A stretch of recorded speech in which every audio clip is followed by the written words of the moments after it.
Okay, so in this video we will talk about saponification.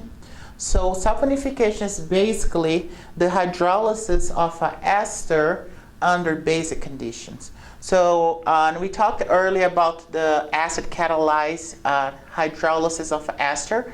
Now we're going to talk about base catalyzed hydrolysis of an ester, or we call saponification. And why is it important? Because when you have carboxylic acids in our body that we learn in biochemistry, and we have that oils and fats being braked via to produce carboxylic acid, it's via this particular reaction called saponification. Another important thing we need to know, I talked about an acid catalyzed hydrolysis is a reverse reaction. For this particular reaction, the saponification, it is irreversible, and the reason for that is because we produce what we call the carboxylate anion, and the carboxylate anion is really stable under that particular conditions.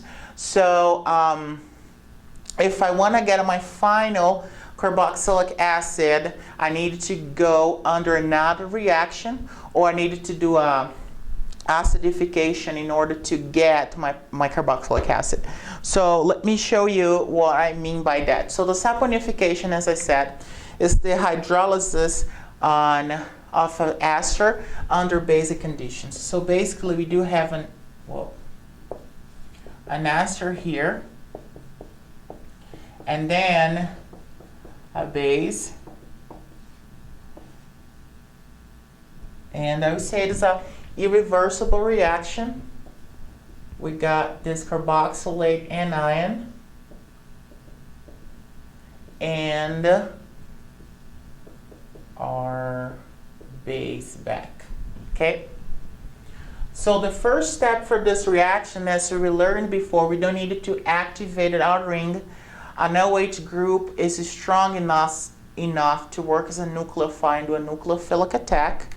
So the first step is a nucleophilic attack, where my base attack my carbon and make this an conjugated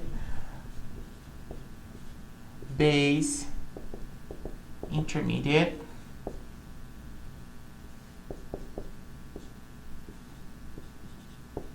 Okay. And the next step is when I collapse one of these bonds, kick out the group there, end up with no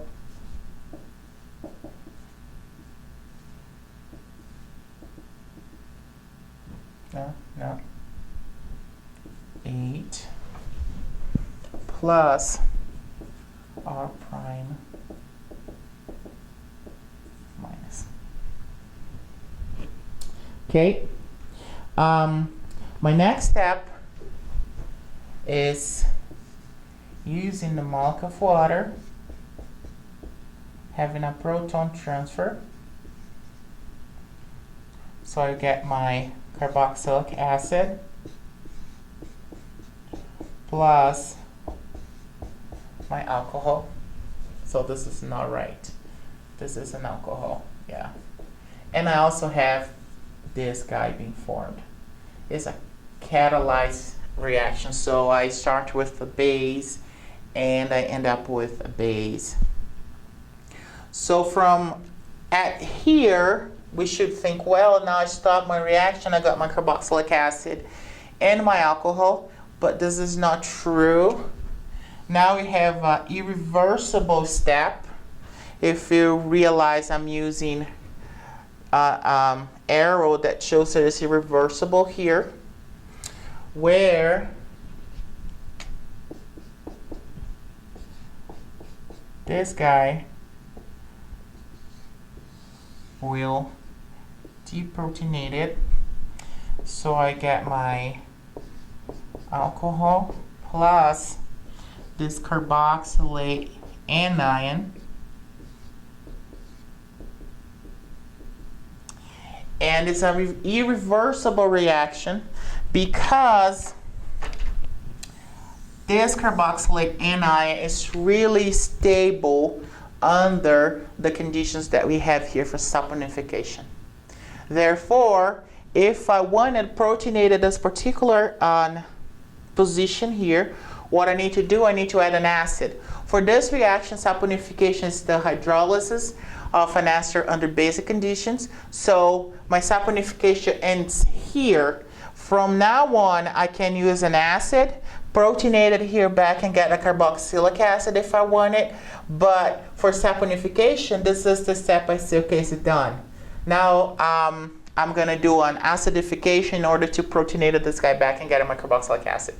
But for the reaction of saponification, I need to remember the last step is an irreversible step where I do have the formation of my carboxylate anion. So my carboxylic acid is produced during the whole process, but it won't stay in this conformation because it ended up with this weak base here because this is more stable under that particular conditions. And then I can do just add in another step, do an acidification and get a my carboxylic acid is my final product. But for this saponification is and is in there.